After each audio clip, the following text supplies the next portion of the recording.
I mean, look, most of the sound is coming from Rex because he's on the couch there, so...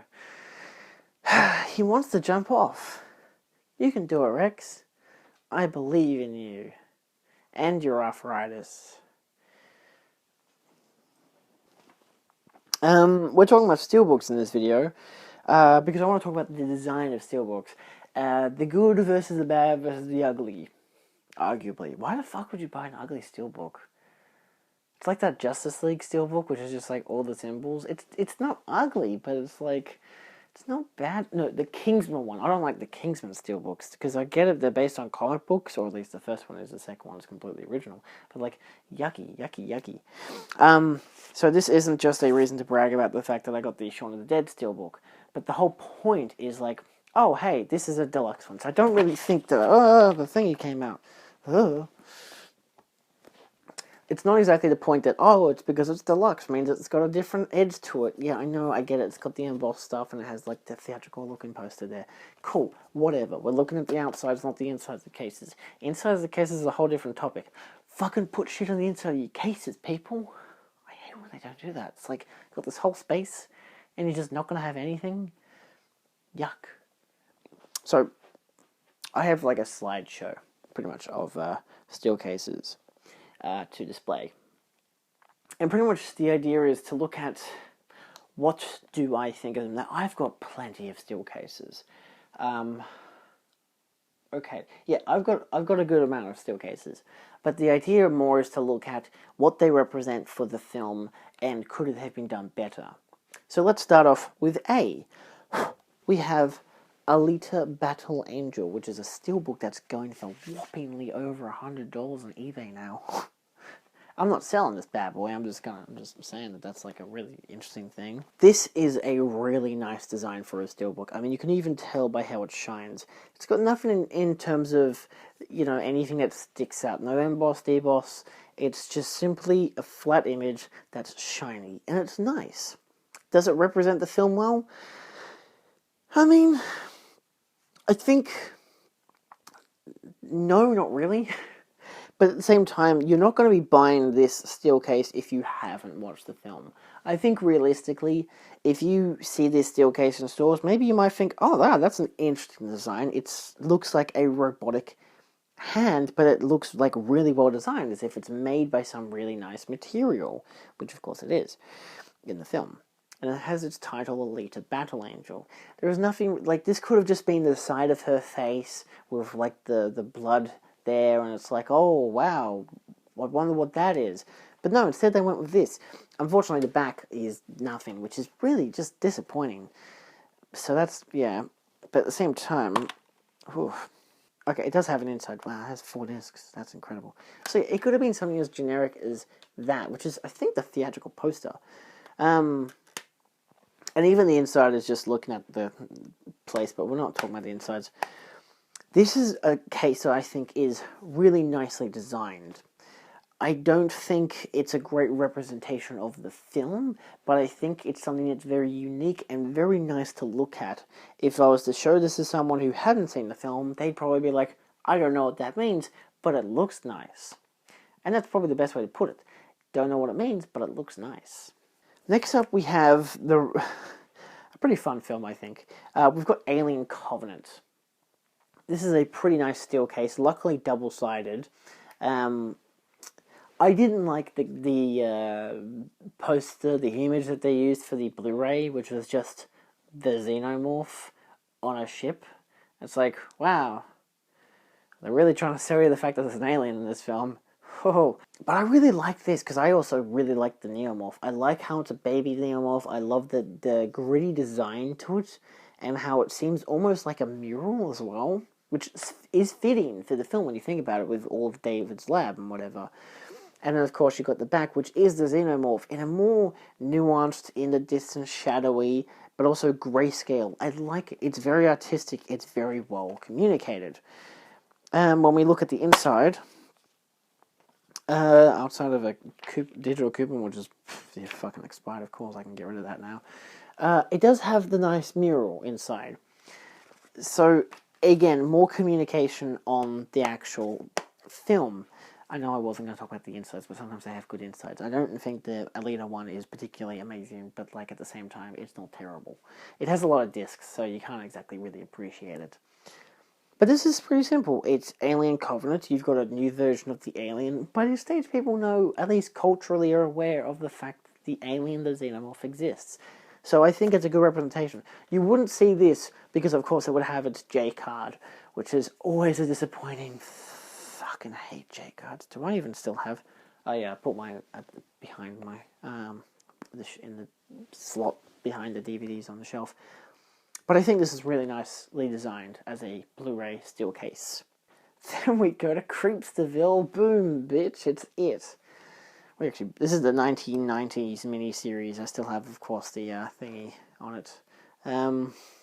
This is pretty great. Obviously, this is what the J card is. I hate J cards. I fucking hate them. But this is pretty obvious, you know. It's nice, it's shiny, it's creepy as hell. I used to have this on the shelf at our old house, the big bookshelves, and I used to have it like sitting there, and you just know, you look in the room, you'd be like, what the fuck is that, you know? Because it's creepy, it's a creepy clown. Of course, you take off, oh yikes, take off the shitty, yucky stuff, and of course you got more of the actual nice looking image. Okay, the back isn't remarkable, it's just black. I don't think there's much to the inside. I haven't watched this since we first bought it. Oh, it's not bad, actually. That's pretty good. The red disc, you got him as a clown. That's pretty nice, actually. This was one of the first steel cases we got, I think. We'd had a few by this stage because we had some DVD ones, but for the most part, this was one of the first Blu-ray ones that we had. So yeah, you know. But I think this is a good representation of what the film could be. It's iconic. It's Tim Curry's face, you know. It's pretty much what an It steel case is going to be. It's going to be the clown. The only difference is probably the second film. It's Chapter 2. Of course, not the sequel to this. That the steel case that I have of it splits open. So when you put it on landscape, you have the clown in the middle, but then you've got the adults on one side and the children on the other, which is, I think, a good dichotomy. Really uses the landscape presentation quite effectively. I could show you, but I'm not going to. Ha ha ha ha. Where the fuck was it? I mean, come on, I got that one. Okay, fine, okay. Alright, I'll show you. Alright, I'm sorry. So yeah, that's what it is. So you got the It Chapter 2, you got the adults with some house in the background, and you got the kids on the other side, you know. It's nice. And it's got the tunnel wave where the balloons are. It's good, it's a good idea. Then we go with something that's a little less interesting. This is the Avengers Age of Ultron steel case. Now, it's a very simple thing, because of course you take this nice cut. I like that. I like that it's like that. Look, it slides right in. It's like the Alita Battle Angel one. Good. Yeah, I got this for $10. It's not bad. It's got a bit of debossing to it, so it's still got some lumpy bumpiness to it. It's got some nice reflective stuff. It is the Avengers symbol, so of course you probably only get it because you recognize Avengers. And I do like too how they've had multiple variations of each Avengers film on steel case, because of course, why wouldn't they, you know? God knows how much money they make out of different versions of the goddamn steel cases, but you can actually see a steel case line where it's all these. Every Avengers film is an A. It's the Avengers symbol. And I think that's quite unique. I think that's a clever idea. And of course, on the back you have your villain. This is, of course, Ultron, and the spine, interestingly enough, it doesn't say Age of Ultron or Avengers on here at all. You know, it relies purely on this to say Avengers Age of Ultron, if it'll focus, and it won't, but that's okay. Okay, it did. But then the spine, which is going to be tricky to look at, but you kind of get the gist through there. It's just their faces. And you open up, and it's the same deal. It's just their faces on the inside. It's not a terrible steel case. I still think it's pretty alright. I mean, I wasn't going to get this film. It was just the fact that I found this version of it at a film market, and it was $10, and I'm like, holy shit, $10 for a steel case? You gotta be kidding me. And the guy said, no, it was good condition, good playback, I only used it once. Obviously, they bought it, they didn't like it, they've been trying to sell it since. And so I'm like, look, I think this is really nice. I think it's a very nice steel case for just what it's trying to communicate. It's the Avengers, you got Ultron on the back, got a nice slip card element to it, very nice. digital coupon if you really care about that. I don't. But yeah, it's probably one of my least effective steel cases if you're just looking at the randomness of it. But at the same time, this is probably more iconic than Alita's hand. But Alita's hand is more artful, even though I still think they should have done something on the back of the cover. Like, come on, do a blade or something. Jeez. And then we get to the last few steel cases. Now, as an honorable mention, because I have a lot of favorite steel cases, and I just saw this one. Ignore the stickers on the front. I'll get rid of them someday, but I don't really care to right now. This one, I think, is a really well-designed steel case. This is the Shining, it's 4K one. Even the fact that, you know, all work and no play makes Jack a dull boy. And of course, you got the axe on the back. You know, it's nicely presented, all yellow, just like the original Soul Bass artwork. You got the maze on the inside. It's just beautiful, you know. It's something that stands out, and that's why it's obviously the image I use on my Blu-ray collection video, because it's like my favorite steel case. So there you go, I have a favorite steel case. So I've got 3 more examples here, which I think are nice examples of how to jazz it up, how to make it interesting. So the first one, of course, is the Knives Out SteelBook. This, unfortunately, isn't the one that comes with the slip that has the ring of knives. It has the ring of knives on the inside, but still. On the outside, you've got the house. This is presented like a book. A Ryan Johnson whodunit. You know, you got the stuff, a novel by Harlan Thrombey. Even when my dad read that, he's like, that's weird. You know, you got the H. Thrombey, you got Knives Out written there. Even the sides, look at that if you can. That's a book. That is what a book would look like, you know. It looks kind of like cardboard, but when you really look at it, it's like, it's just really thick pages. And I like that. I really appreciate that aspect about this. And that's pretty much why I bought this over the regular release, which is just, look, 3 heads and then everyone else. Wow, I wonder who the bad guy is. But yeah, so this is, I think, a really unique design. It fits with the theme of, not the theme, but the actually kind of does. It's about the death of a murder like a writer who happens to write murder mysteries and stuff like that. This is a murder mystery. It's beautiful. It's a really clever idea for a steel case, and I really, really like it for that reason. Then we go something more classic. Now, Zavvi, which I think, who was it? Best Buy in America did a Ghostbusters Blu-ray release. This is a Ghostbusters 1 and 2 on steel case. And they released it, interestingly. They did 2 unique artworks that are big landscape spreads that I'll probably include images on screen. The first one is the library scene from the first film, which is iconic enough. Interesting choice for a scene. I probably would have gone with something like Slimer or any other scene, but some other interesting ghost encounter, to be honest. Because this is very interpretive in its design, but that's not, you know, my area to judge.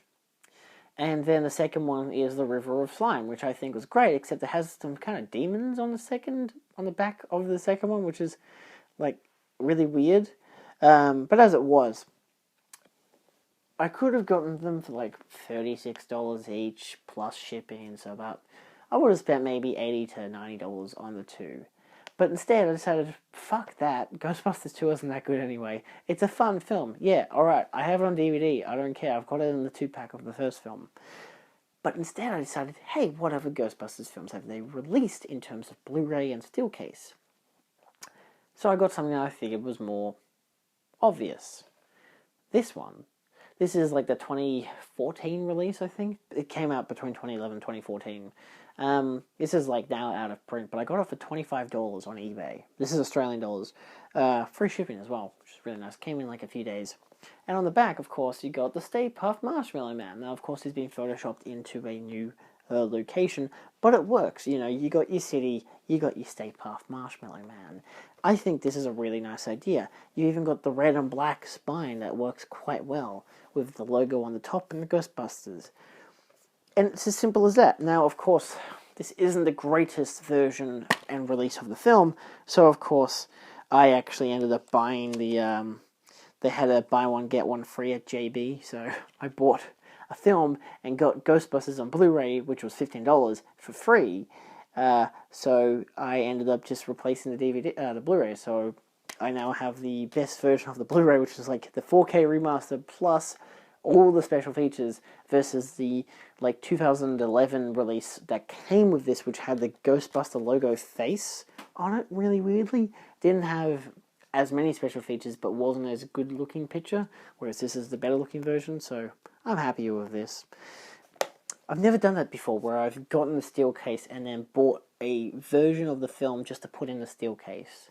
So I think that's a really unique thing, at least in my mind, as a way to display it. And lucky last. I hate that they break so easily.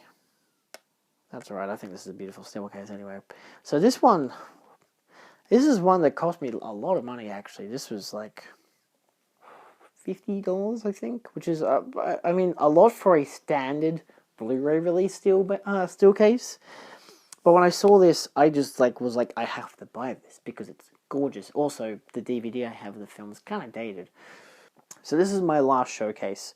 I feel like I should note for Ghostbusters because it's the logo of the film. I think that that's really cool. It's more iconic to me than the image of the library scene from the Blu-ray re-release on the steel case. But then you got something like this. Now this is iconic enough as it is because it's literally a recreation of the original poster. You know, Robbie the Robot carrying the girl. It's also embossed, so as you can see with those extra shines as well as the outside frame, you know, the text is all flat, everything except for the robot and the woman. All of that slumpy bumpy. Beautiful. It's got a great spine to it as well. And of course the back is space.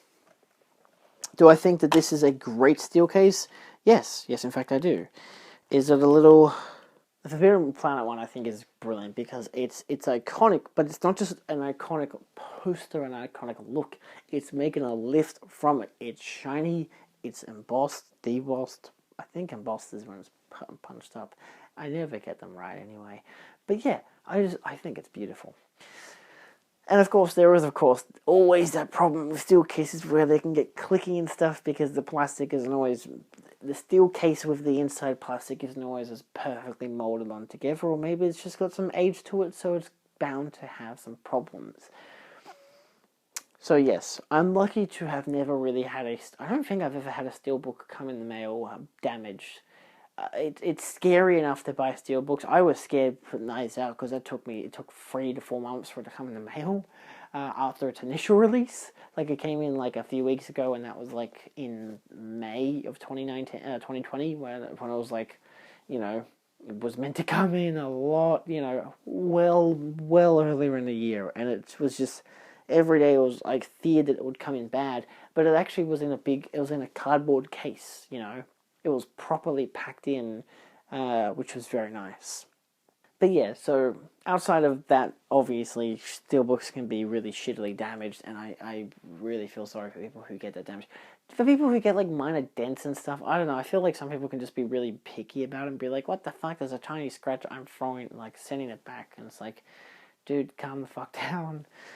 Yikes. But yeah, so overall, what do I think a steelbook should display? I think a steelbook should either be maybe one of two things.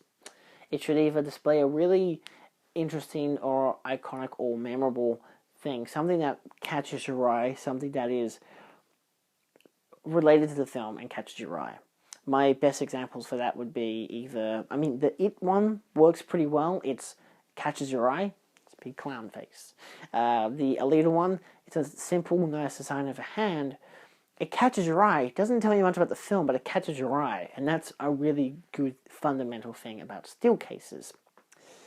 The Shaun of the Dead one as well catches your eye, but it also is a good representation of the film. In fact, I probably think it's one of the more perfect steel cases, as it literally is. Look, it's Shaun of the Dead. It's got your emboss. It's beautiful. It's not as shiny or whatever, but, you know, you've got your shadows of the zombies, and on the back you've got more zombies, you know, but it's pretty obvious. It's what it's trying to sell to you. The bad ones I'd probably say would be something more like, and to be fair, these aren't terrible designs. The Avengers Age of Ultron one is probably, at least in terms of its front cover, not particularly amazing, but at the same time, it's like, it is still pretty good though. Like, it does have the ability to catch your eye because, you know, it still has this nice interwoven silver and the red. And they use some nice colors with a lot of those Avenger logo steel cases. I believe the first one is just the Avengers A, but in kind of a blue teal look. The third film has kind of a, I know that they kind of more evolved to a purpley look, as well as kind of have a disintegrating ash like in Infinity War and stuff like that. But yeah, it's an iconic look, and I like how they even chain those up. You know, you could have all four next to each other and be like, look at how they progress. It's so cool. I haven't really seen, at least I have no variation of a terrible design of a steel case. I like ones that are able to capture the film or are able to be something emblematic or symbolic of the film. You know, the hand from Alita is probably the most unique in terms of how different it is. It doesn't tell you anything about the film. Nothing about it really reflects the film. It's just a robot hand that's very pristine. It doesn't even really look like a robot hand. It looks like some kind of modern doll, you know, a porcelain doll, which I think is also adds to the kind of the point. And I just think it's a really nice design. The back cover being black is just a waste of space. Like, come on, put something there. But like, I like ones that are also like reimaginings of something more unique. So say you've got something like Battle Royale, which is, of course, the Battle Royale on landscape, which is nice. But of course, it is a good representation of the film. You could kind of shows the distance, but it's a lot of dead bodies pretty much. And of course, on the back, it's the island. That's a nice idea. Then you got something as crazy as this: the Batman v Superman: Dawn of Justice Steelbook. Can't believe I still own this goddamn film. But the fact that I do, and the fact that it's in Steelbook, is like its own bearing. Like, I don't think it's broken. I just think it's weirdly designed. That it's upside down on purpose. And again, this is a nice idea for a steelbook. Look, you got this Batman, and then you got the Superman logo scribbled on his face, and same goes for Superman with the Batman symbol. It's a nice idea. So again, I unfortunately don't have any bad versions of steelbooks to display to show off as to how terrible they could look. I could probably put on images on the screen as good examples of bad ones. Unfortunately, nothing's coming to mind right now. But yeah, look, steelbooks are really cool. I think they're great, you know. I think they can have some great limited edition aspects to them and whatever. Actually, here's an interesting one. The Blade Runner 2049 one. Now, I love Blade Runner 2049. It's my favorite film. But the deluxe edition version that I bought, which you can see in my deluxe edition Blu-ray packaging video, which also includes the Shaun of the Dead one, I didn't go with the steelbook because I could have spent like double the price on a steel case, which the back, like the front and back were like the two kind of individual posters for Deckard and Kay, whereas the one I got has that aspect. It's in a case, but it comes with all this extra stuff. It's a digibook, you know. It comes with a book, a poster, a bunch of art cards by Matt Ferguson. You know, there's a lot more to it that's so more beautifully, intricately designed than the steelbooks are. Now, yes, the steelbooks do look gorgeous, but these ones are like reimaginings and reinterpretations of like design, in terms of design of the film, and I really like that aspect more to it than just the basic, look, we took a screenshot from the movie and made it into a mini poster on a steel case. I'd still love to get one of those steel cases, but the same thing. It's like, there's such a difference in look and design. So, I'm tired now. I'm going to go to bed, but I hope you've enjoyed this video. If you have steelbooks, if you think that I'm dumb and my steelbook arguments are dumb, then good for you. If you have a steelbook that you think is really cool, that you think I should take a look at least, maybe to do a more intricate review of steelbooks designs that I don't have, then I will. Outside of that, thanks for watching. If you're going to buy steelbooks, spend wisely. buy ones that you think are good and different and unique in contrast to the regular Blu-ray. I could have gotten the 1917 one, which was just 1917 embossed. Actually looks really nice. I even got to see it in person, luckily, and on the back it's the same thing, but it's just flat. But instead I just went with the regular Blu-ray, because the regular 4K, because it was like $10 cheaper and I didn't really need the steel case. I was like, yeah, look, it's a nice looking steel case, but I'm happy with just getting the regular, you know. It makes it easy to make my mind up. What do I prefer? And that's it. That's the end. Goodbye. Thanks for watching. Feel free to like, share, and subscribe for more. Check out my film shelf where I talk about all kinds of stuff. Check out my SteelBook collection video, which includes SteelBooks not included in that are not in this video, like Forbidden Planet and Ghostbusters and Shaun of the Dead and Knives Out. Yeah. Bye. Have a nice time.